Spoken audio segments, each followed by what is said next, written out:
Now, one of the cool features about Adobe CC is that I can create text in Premiere Pro and I can seamlessly bring it into After Effects, apply presets, or do my own design.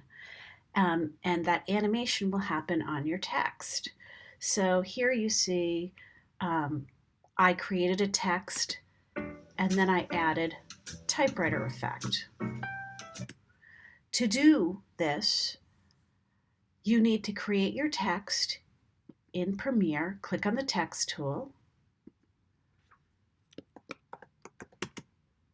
pick it up, and then I'm going to simply click on the text, control click on my keyboard, and replace with After Effects composition.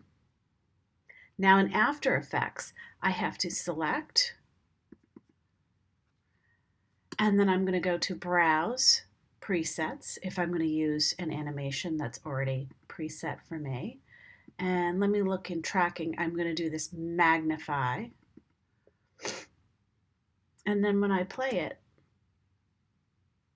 that's what it will look like. Now when I go back to Premiere Pro,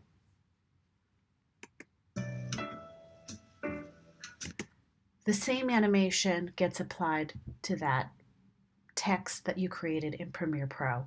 You can also do that with footage. You've got a lot of flexibility. Explore, create something fun and great.